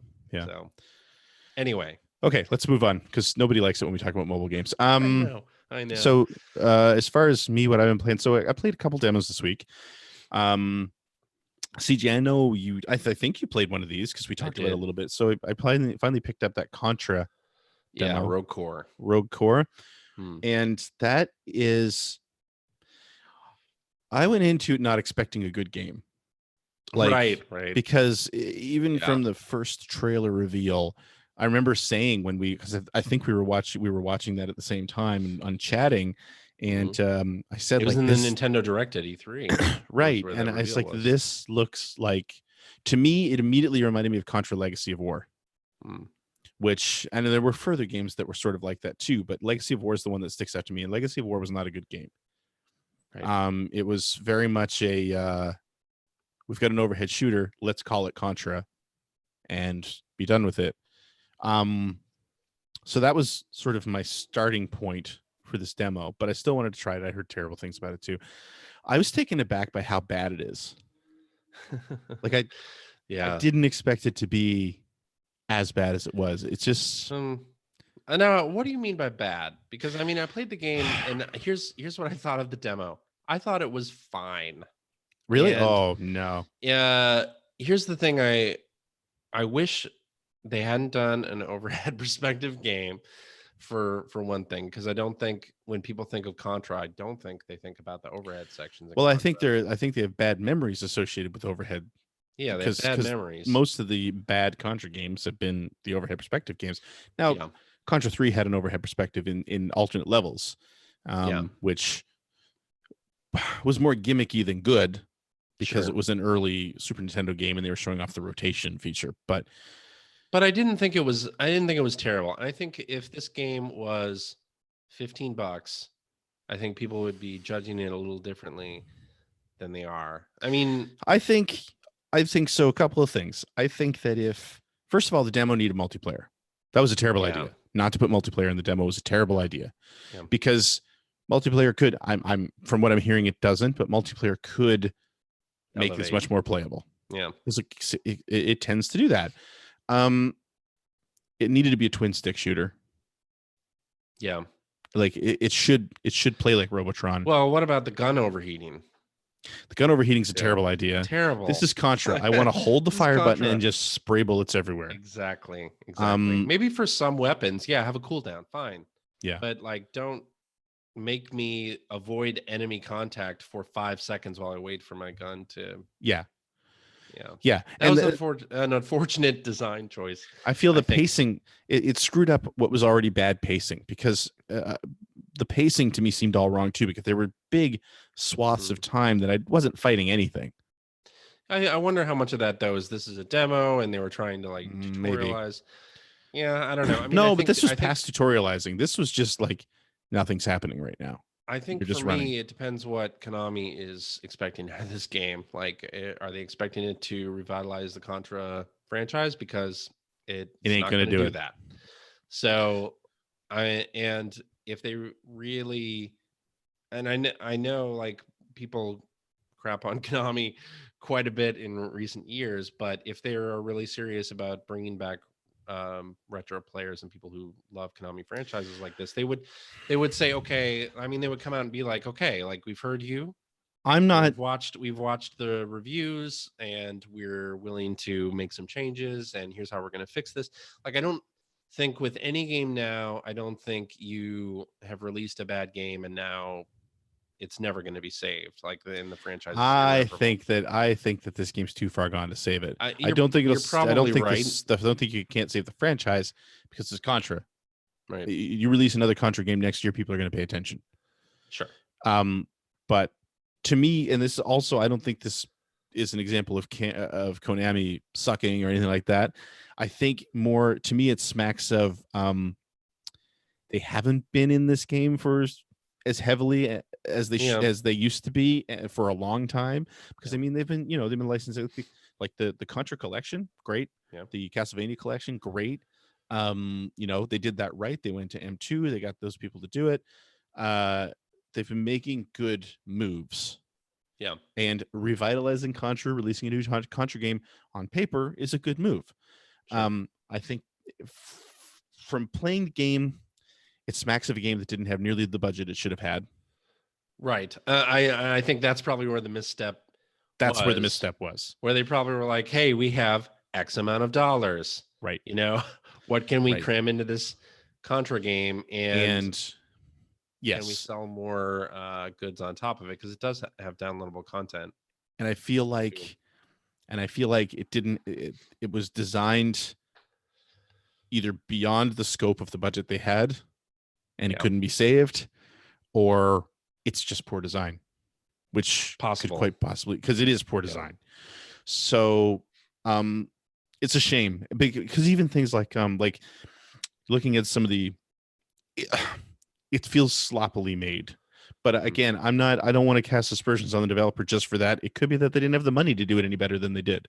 Yep. Because it or any more time too. It could have been even both of those things. And as you know, little things like with development, sometimes time is money. Absolutely, it is all the time.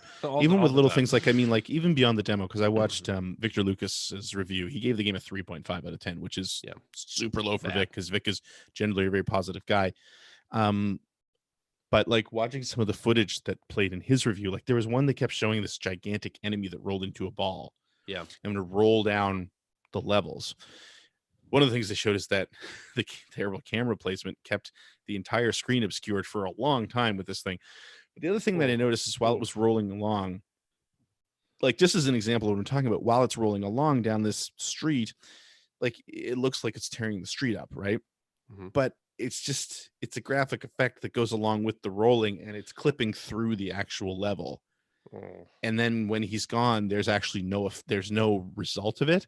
It feels like, I don't know what engine it was built in, but it feels like whatever engine it was built in wasn't capable of doing what they wanted it to do. And of course, they clearly didn't have the money to build a custom engine or custom tools to get it to do what they wanted it to do.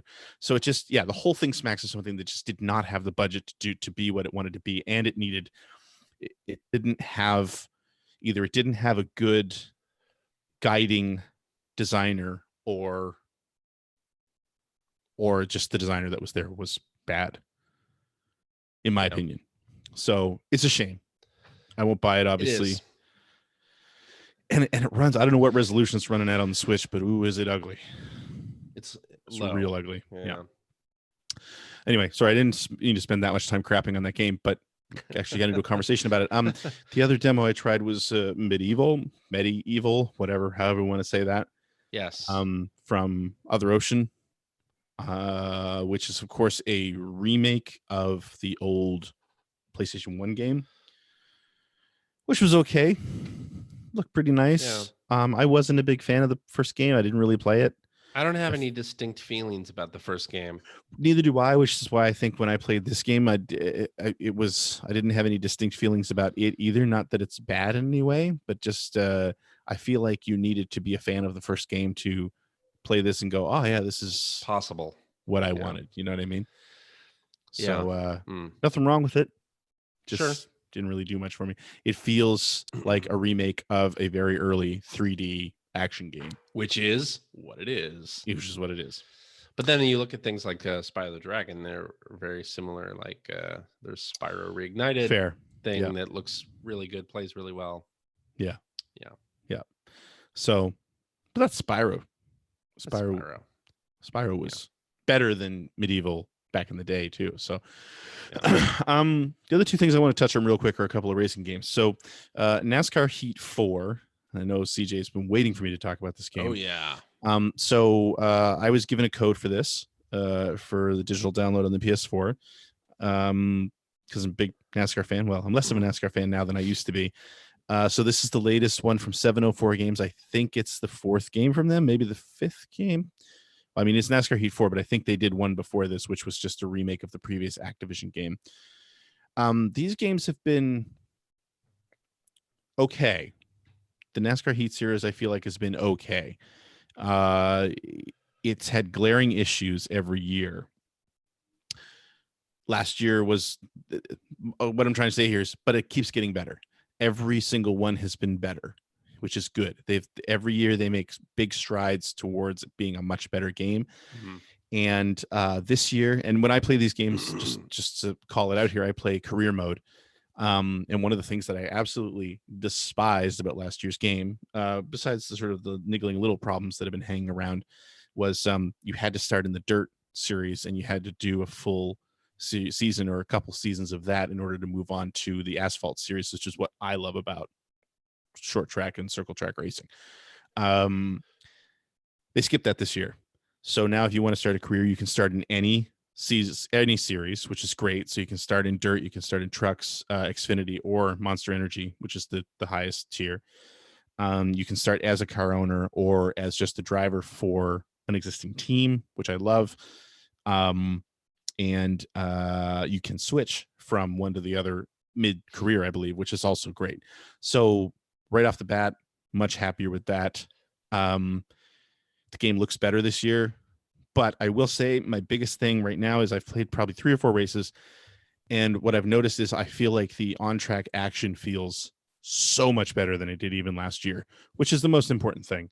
So the first race I played was at Daytona, big 2.5 mile super speedway, which is literally you go out, you put your foot down, which is you put full throttle and you just hold it, and you steer, and that's the entire lap, and you do that however many laps you have. One of the key features of that in real life of those tracks is that drafting is super important. By that I mean that you have pack racing, so you have 30 to 40 vehicles going, upwards of 200 miles an hour, and they're very close together, and that's where the excitement of that kind of racing comes from.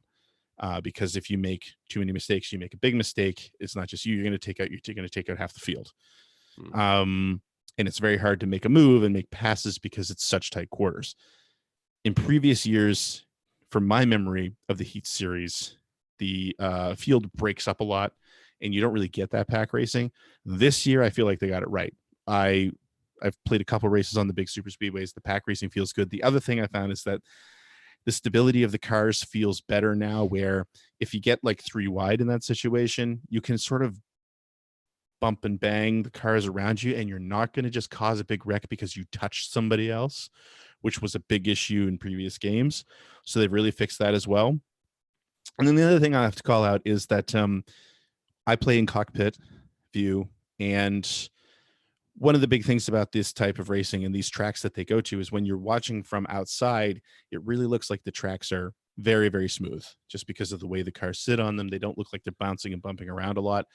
But when you're sitting in the vehicle, just like you are in a real car, you're driving down the road, say you're driving down a gravel road, and you feel the thing bumping. It's not a smooth ride. You can hear pebbles coming up into the wheel wells and bouncing around and things like that.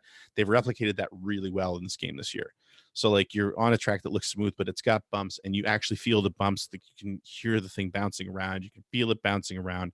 I think they did a great job of the in-vehicle experience. So overall, I'm really happy with what I've played of that so far. This is the first of the new Heat series that I'm planning on actually playing through a bunch of career mode. Previous years, the years that had career mode, I haven't stuck with it. I didn't like the experience. I'm really enjoying the experience now. So just wanted to call that out. One thing I will say, though, that they still haven't fixed is, and this has been a problem with NASCAR games for 20 years now, is it is so easy to beat the CPU with pit strategy. And by that, I mean, if you're in races that have pit stops, it seems like the CPU pit strategy is always to pit with no more than, well, with at least 2 or more laps left on fuel. They don't seem to do a lot of tire saving. And every race I've run so far, I've finished way better than I really should have with the vehicle I was in, based on sort of running a little slower, saving my tires, and then pitting 2 or 3 laps after everybody else. Usually it ends up meaning I need 1 fewer pit stops than everybody else. And so I end up with a huge finish. So it's something that's been wrong in NASCAR games for 20 years. That's not 704 that just got that wrong, although 704 is filled with, and the developer Monster is filled with a bunch of people who've worked on NASCAR games over the last 20 years. So something I really wish they'd fix. But just wanted to talk about that because Cool. that'll probably be the last time you hear about it on the show. The other racing game that I picked up this week is from Bugbear called Wreckfest, which I was kind of interested in. Bugbear has been around for quite a while. They did a series called Flat Out back on like the Xbox, the original Xbox, and I don't know if it ever came to PlayStation I think 2. they did it on 360. They did, yeah. But the series started on Xbox, I believe. And kind of the whole thing with that was that you could wreck the car and pieces would fly off, and anything you hit on trackside, like if you hit a wooden fence, it would splinter into 100,000 pieces, and not 100,000, but tons of pieces. And they bounce all over the place. And if you hit like a stack of tires, they go flying everywhere. It's still like that. Wreckfest is sort of the continuation of that. But man, I've been playing it for about 2 or 3 days now. I finally picked it up. It's not full price. It was cheap by I think it was like $50 here. Games are usually 70 or so. Okay. And probably a $79 or $40 title. In I the would US. think so, yeah. And it's it's Destruction Derby, for lack of a better. If anyone who's interested in like the old Destruction Derby games from Psygnosis, that's my cold medicine. From the PS1 or anything in that vein, Eve of Destruction as well. Hey, Phil's back, Hey, and the place isn't Hi. covered in flames or anything. oh man, that How we you know guys of. doing? Anyway, I'm going to finish what I was talking about here real quick, which is What were you talking it's about? awesome. It's got Destruction Derby. It's got regular kind of racing. It has lawnmower racing. Is His this still the figure Goose eight. Game? Yeah. One of the best things ever is it's got lawnmower racing in like a figure 8 track, but there's like 19 lawnmowers and one big thresher that if it hits you, it just rolls over you and destroys your lawnmower and ends your race. That was awesome. Anyway, really good game. It's actually cheap. Highly recommended. Go check that out. Cool. Phil, we've been going for like we an don't have hour and a time- half. We don't have time for Phil's what you've been. We don't have time That's for your what you've been playing anymore. I've not been playing. I played a little Zelda. Yeah. I signed up for the Apple Arcade trial. Yeah. I played a couple of those games. It's In a word, what's your review? A word. about the Apple, Apple Arcade Yeah. One word. service. Yeah. Fine. It's Do you fine. feel like a whale, a dolphin, or minnow? I feel like someone who's probably not gonna continue paying $5 a month to play iPhone games. All right. That's how I feel. There we go. Let's CJ's highlighted some tweets for me. Yeah? I did. See, Look at you. I helped out while you were While talking you- about your race. While you were not listening to the things I was saying about racing games, you were doing something Oh. productive. That's right. I try to You're help. so I try nice. to help. Let's move on to tweets. Tweet, a tweet, tweet, a tweet, tweet. There you go. Hacker alias Froyog Soft Serve says, in the wake of the Genesis Mini, what else are you remembering Genesis does that Nintendo didn't? Besides blast processing, of course. Lose the 16-bit console wars. Oh, come on.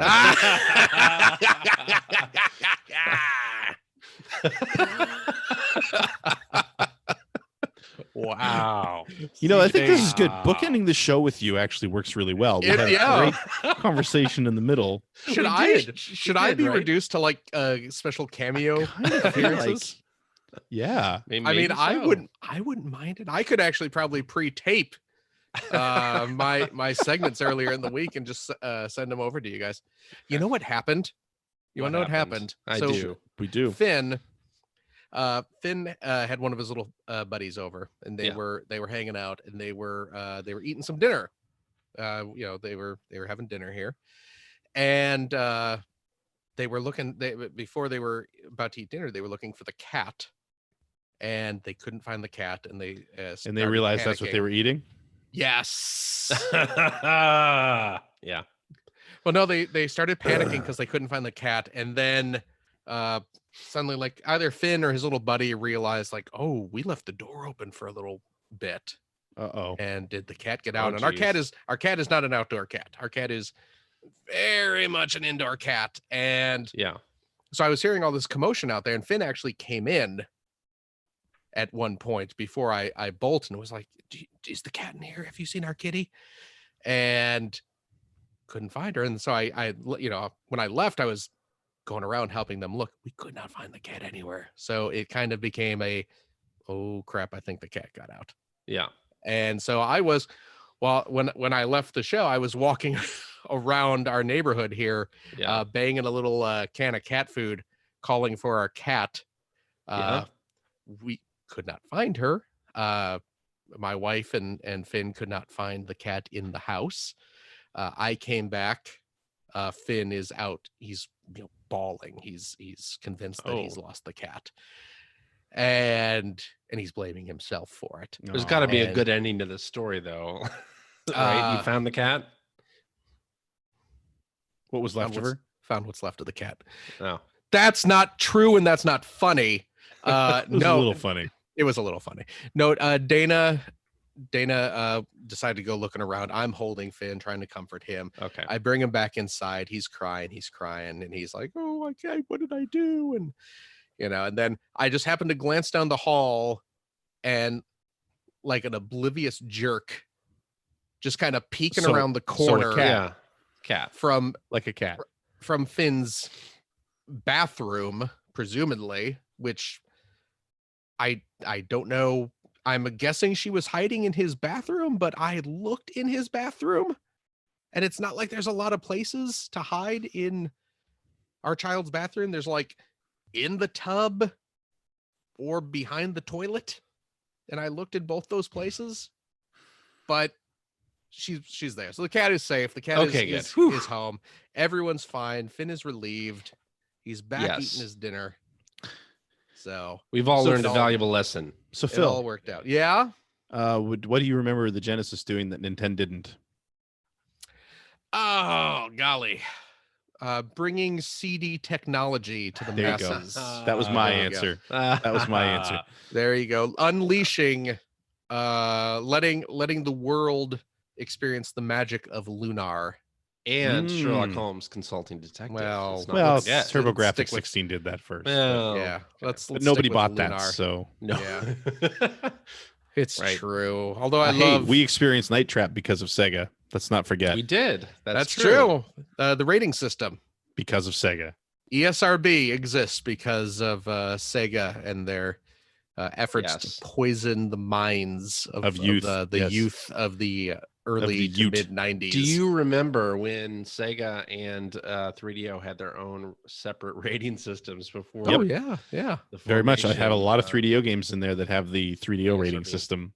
What was the Yeah. three? Because I remember the I Genesis forget one what it was pretty called. vividly. I don't remember the 3DO one. But it was like stop signs. It was like, hey, Yeah. here's a Oh, was it green, really? And this one's a caution. It's a yellow. Oh, And then like a stop sign. Yeah. Nintendo fought against the rating system for a long time. yeah.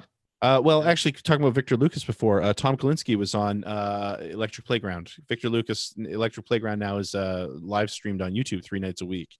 Oh, It's great, by the way. You should go check it out sometime. Like EPN, Electric Playground Network. And he had Tom Kalinske on, talking to him about it, and they brought up the rating system. And actually, the question was about his memories of Nintendo as a competitor. What did he? And he had a lot of nice things to say about Howard Lincoln.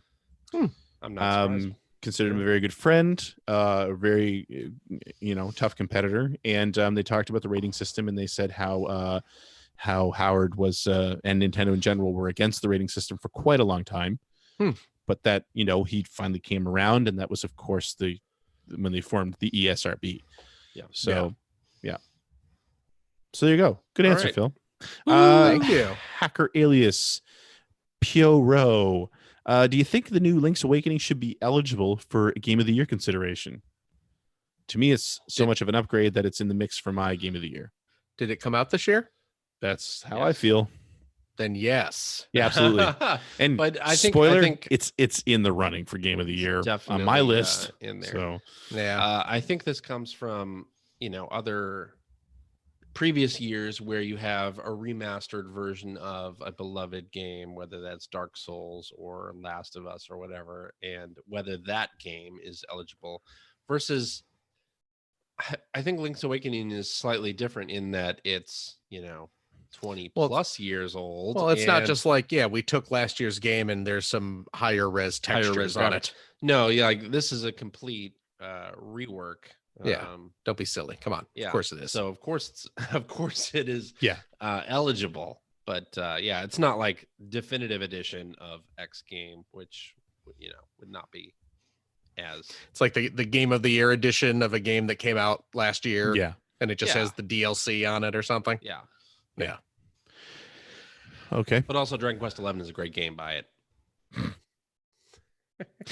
Hacker Alias. I finally watched next old school Nintendo game that needs a remake like Link's Awakening. I think we've talked about it on the show, but I think I would love to see Super Mario Brothers 2 get. I knew you were gonna say that. Get its deserved place, and because so many things from Super Mario Brothers 2 have become Nintendo canon, like the Shy Guys, which are in Link's Awakening, Mhm.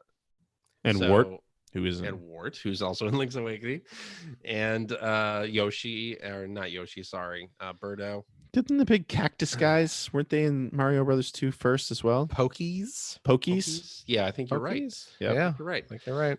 There are quite a few things in there, so I would love to see Nintendo revisit Super Mario Brothers 2, whether that is a sequel or reimagining or whatever you have it. Agreed. I think a Link Between Worlds style reimagining of Super Mario Brothers 2 or Super Mario USA would be awesome. And it is a weird little game that is not like any of the other Mario games, but hey, so is Link's Awakening in a lot of ways.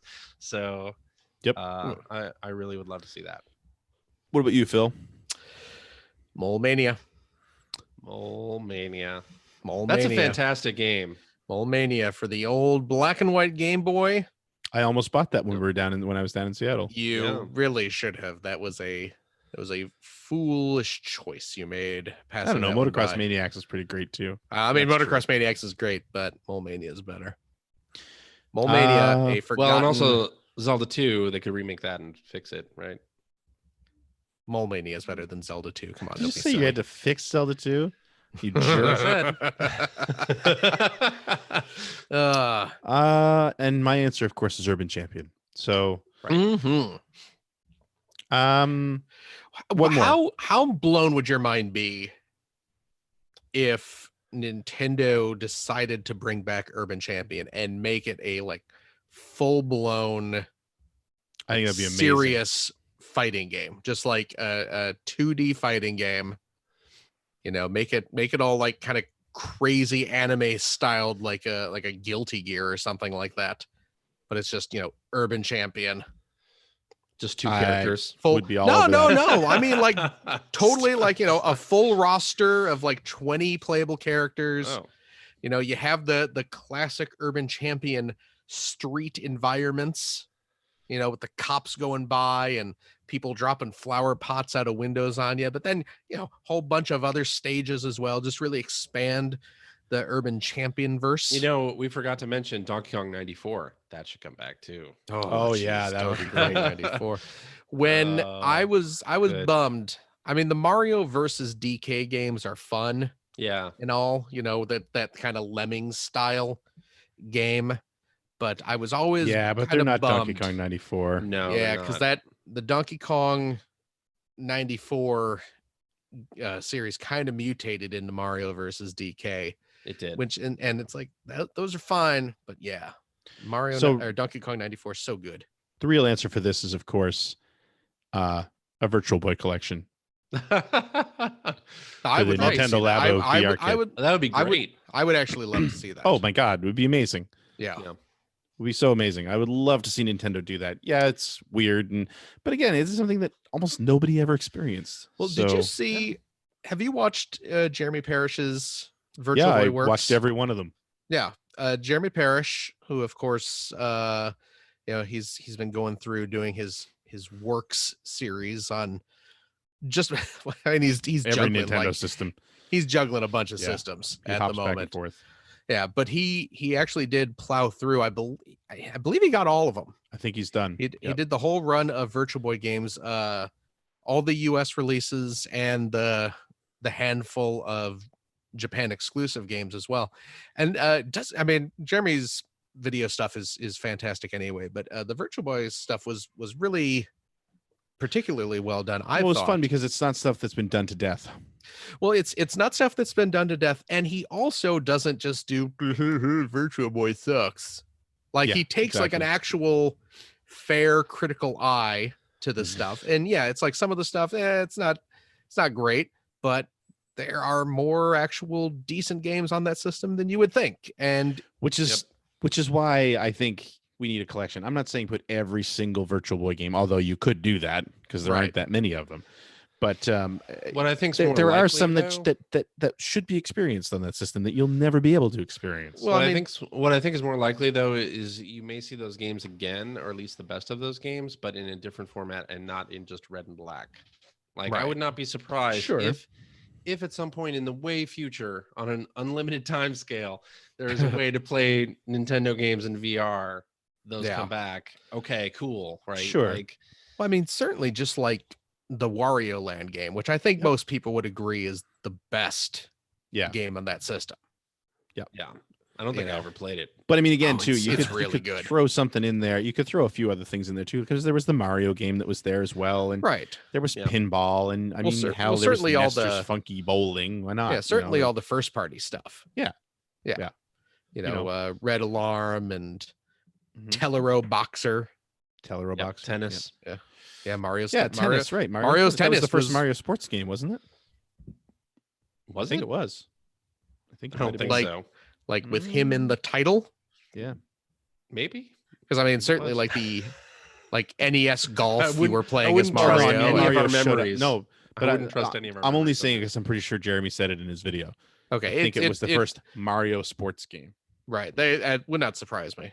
Yeah. I mean, it's certainly a relatively basic compared Yeah. to some of the Sure. Warriors, but it was a really fun game. All right. Okay, let's do one more here. I'm trying to remember if we did this one last week or not, but I'm going to ask it I anyway. don't think we did. Hacker alias Hein D. Oh, I think we did. Did we? Well, I did. What's a You're Russian not looking at the ones that I helicopter doing here? highlighted, are you? Never. Well, I got to say it now because I said his name. Well, okay. Go ahead. Do it. What do you Yeah. feel is the biggest didn't do omission this from the? We did this one. We didn't. We didn't. Okay. What do you feel is the biggest omission from the Genesis Mini? For me, it's Sonic 3 plus Knuckles. Obvious Yeah. answer. What Pretty- should have I been mean, there? That's an Yeah. obvious answer, but I think that is an obvious answer. aside from that, Quackshot. Quackshot would have been nice where they had the Disney games now. The Sonic 3 Knuckles, is that just music rights I believe mucking so. that up? Because Sonic 3 is not on there either. Right. So I'm pretty sure it's music rights. Because Yeah. of course it's become clear in recent years that Michael Jackson did. Right. And although I don't believe they used his music in the final game, they used a lot of music that is very similar to the music he provided for Sure. the game. Yeah. Okay. I don't know if that's the reason why, but I think that's what the deal is. Well, what's he going to do, Sue? Wow. I mean, yes, his estate. He Yes, still his does estate. have lawyers Oh, who- He has lawyers who are living. Yes, Yeah. and family. Well, So yes. surely something can be done about that. Mm. What else? Sonic 3 is obvious. Quackshot, that's a good answer. Revenge of Shinobi on the US one. Yeah. Yes. I would love to have seen that. Which Uh, I'm trying to put together a video of that because my Mega Drive Mini is coming soon, and that's Oh, one nice. of the couple games that's actually not on the Japanese one. It's on the Asian one, Oh, okay. Asian region. So although the Japanese one has Musha, which didn't come. Yeah, which also should have been on there. Yeah. You know what? You know what really should have been on there is Crusader of Senti.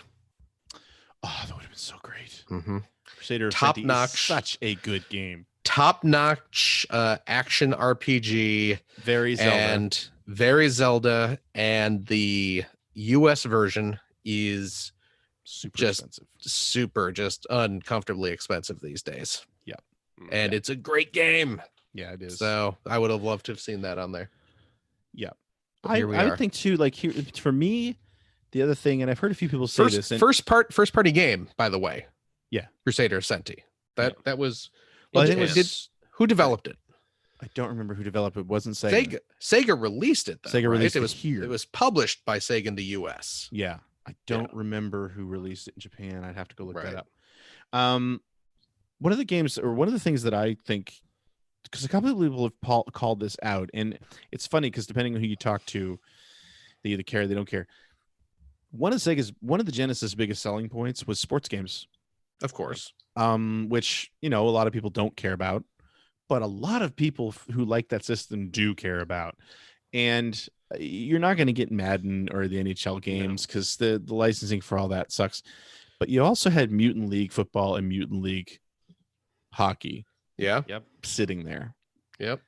And there's an I don't EA know game if on there EA already. wants to necessarily revisit that, but I don't know, but I mean, either way, there's a lack of sports games, and sports True. games, Plus, like it or there's not, no were a haunting huge. starring poltergeist. There you go. Sports games were a huge element for the Genesis. Yes. So Yeah, weren't some of those on that same PSP collection that Haunting was on? I don't remember. Uh, Maybe Desert Strike. the Desert Strike games. Yeah. Anyway, yeah, and I think that's a show. I think that's yeah. I think CJ's going to do the outro. EA Replay here's what was on EA Replay. You had Bob Oh, B.O.B. You had Budokan, The Martial Spirit. You had Desert Strike. You had Haunting, Jungle Strike, Mutant League Football. there you go. Road Rash 1, 2, and 3. You had Syndicate. You had Ultima 7, Virtual Pinball. And then for Greg, Wing Commander and Wing Commander I Secret forgot Missions. about that. yeah. Yeah, Yeah. those were Super Nintendo Yeah, Super versions. Nintendo versions. Don't you kind of wish that EA would mind some of their retro catalog a little more than they I feel like that's just not the company they are now. No. I don't know, Which is I too want bad them to be that because company again. You look at Nintendo and you look at Sega, especially lately, has gotten quite good at it. You look at even Konami's coming back and starting to mine the Yeah. gold that they've got in their past. And EA is one of those companies that's been around so They long that just they've don't. got so much. Mhm. Well, also it's like they can't release a game without multi-million-dollar Yeah. ad budgets and That's all this just not stuff, the other company stuff. they It's are not anymore. The company they are anymore. Yeah, No. you're right. Which I is a wish- real I wish shame. that wasn't the case. Because they started out as the company that's like, we want creators to be creative. We want to Exactly. give Yeah. them credit and let them Exactly. do what they want to do. And yeah. It's too Anyway. bad. Alrighty, and that is our show for this week. Thank you very much for listening. If you have a question for us or would like to comment on something you heard, you can direct that to @P1 Podcast on the Twitter, or you can go to our internet website at player1podcast.com. There you'll find our contact information. You'll find blog entries about Sega CD stuff from Mr. Greg Seward. There's one coming up real soon. Oh, Cool. nice. You'll find Generation 16 episodes there too. I am working on another Genesis Mini video.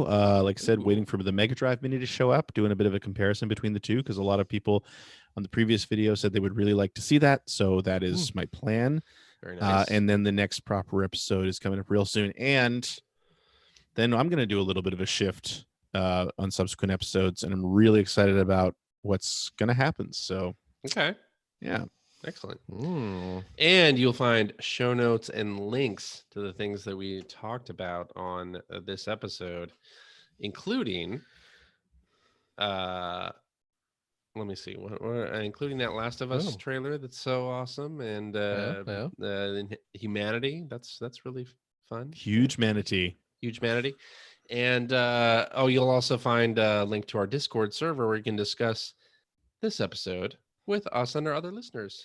If you'd like to subscribe to the Player One Podcast, you can do so by visiting player1podcast.com or by going to the Apple Podcast application. You can also head over to the Apple App Store and invest $1.99 Cheap. to pick up the Player One Podcast iPhone application, which gives you one-touch communication with us via the emails, the Twitters, the what have you. You also have all of our episodes ready to stream right to your listening device. And hey, Android cell phone telephone users. Player One Podcast, iPhone applications as well for use on device as well for that same $1.99. Also cheap. It's right over there at the Amazon Android Marketplace. You can also find us on Stitcher Radio. You can like us on Facebook. We are on Spotify.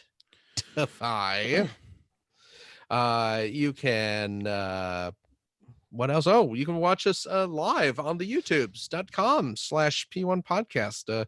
Follow our Twitter account where we will talk about our next live broadcast when that will be. Hey, and if you like what you've heard, and how could you could head over to patreon.com/P1 podcast. Throw a few shekels our way. I need a new cat. Yeah, earlier on, one of our Gabriel C in the chat said congratulations on getting a puppy. Oh, it's terrible. Our cat is fine. She's fine. Young, well, she's not young anymore. Little Moxie, our lovable cat, is perfectly fine. So, yeah, hooray for that. But you know what? Some of that money can be used for CJ, who my cat clearly needs more cold medicine. Needs more health care. No, you need health care. Cat right here. Yeah, but I mean, you're not employed at the moment. You're oh, that's true. You need. Thanks for really harping on that. Yeah. No problem, man. No problem. We got to get you. That Cobra ain't cheap. You're right. You're telling me. So please give often. Hey, and you know what? Patreon but to be clear, I'm not using Patreon funds for let's please be clear. That is not what the Patreon for the show is. I mean, it's kind of the unspoken joke is that whatever I say every week, you're not really using the money to buy amigos or bikini baristas or whatever it is you do, or I want to say that was my biggest disappointment on my trip to Seattle was we didn't see any of the bikini baristas I was promised. Well, we didn't go far out enough. Yeah, well, although, hey, you know what? I think I don't know if I mentioned this on my wild Canadian excursion. Pretty much like right after I got back across the border into this glorious land of ours here in the United States of America, right off the highway, there was Foxy Lady Latte. Oh, baby. Which I can't say I didn't think of CJ. Because when I think of Foxy, you think of Foxy ladies. When I think of Foxy ladies, I don't even drink coffee. Well, that's you wasn't thinking about the coffee. That's not why you're going there, CJ. But I know you. I don't think you do. Foxy, which is weird. Foxy Lady Latte, CJ. It's right up by the border. So you know what? Maybe next time I go to Canada, you'll want to come along now. Okay. We can make a quick detour for you. Right. Weirdo. What? Yeah, weirdo, pervert, coffee monger. No, not at all. Far be it from me to kink shame. It's okay. Jesus. CJ, Greg, CJ's sick. He thinks this is all a fever dream, man. Oh, okay. I do think that actually. You heard him with that Cars thing, man. He almost fell out of his damn chair. I did. Yeah. In fact. Yeah. So anyway, there's that. But you know what, Patreon friends, you do gain access at the $5 tier to a special post show that we do every week, where we play games and have fun and crack wise and all that stuff. Seabake, our good pal Seabake, was on recently, and he hosted a Jeopardy game for all of us. That we aired as our bonus, but he released it on his YouTube channel as well, right? Indeed, yes, and we should link to that in the show notes. Yeah, so if you are not a Patreon, but you want to see what that's all about, go check out Seabake's YouTube channel, and you can see what you're missing. One other thing that I would like to call out here before we shut down as well is we're officially, as of the release of this episode, we're 1 month away from this year's Extra Life 24-hour marathon. Excellent. I am sitting at $3,100 raised so far this year. Going for another 10,000 this year. That'll be the third year in a row if we can do it. So Excellent. this year is going to be Genesis Mini themed, Of course. 24 hours. Although I'll have the Mega Drive Mini as well. So, which by the way, they haven't hacked yet.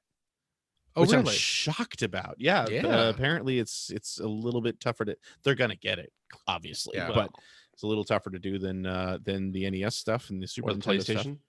Or the PlayStation. Hmm. But anyway, so all the games on that and the Japanese one. But anyway, reason I'm bringing it up is that we're 1 month away from the actual marathon. I'll be putting a schedule on my marathon page, which is extralife.org/Seward. But as I've done in years past, I'd like to get donations for people to sponsor every hour. And then pick one of the Genesis games or Genesis Mini or Mega Drive Mini games for me to play for that hour. So please look for that in the coming days on the page. CJ will put the link to the page in the show notes, please. Yep. And of course, as Player One has been doing for the past couple of years, we will be giving away a Genesis Mini during the marathon, which is donated by this show. So thank you guys for agreeing to that. And when I say guys, I mean CJ.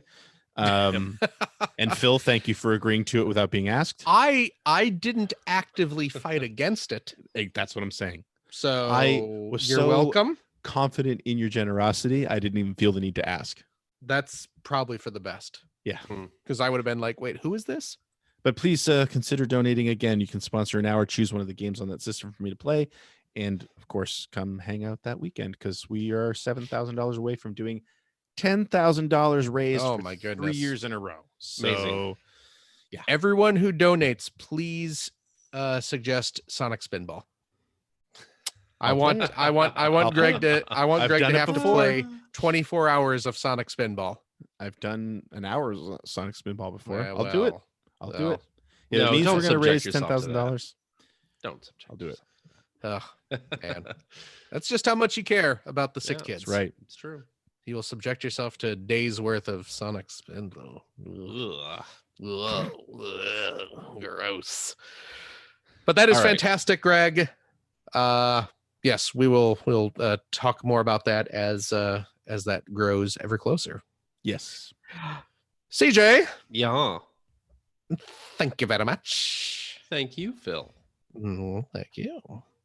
Gregory, Yo. thank you very much as well. Thank you, Phil. Hey, glad to Thanks for help. coming back. Well, Glad your you cat's know. okay. Yeah, me too. Jeez. Yeah. Oh, That my would have poor been the thing. my poor kid. He was crying. He was My God. crying. He was convinced that he lost our cat forever. It was so sad. It's pretty rough. My heart is was very breaking rough. for that little dude. But then the cat's okay, and then we're just like, what the hell, cat? Come on. Why are you doing this to us? And of course, thank you to all our listeners at home. We love each and every one of you to an extent. And we'll see all of you next week. Bye bye. Toodaloodles.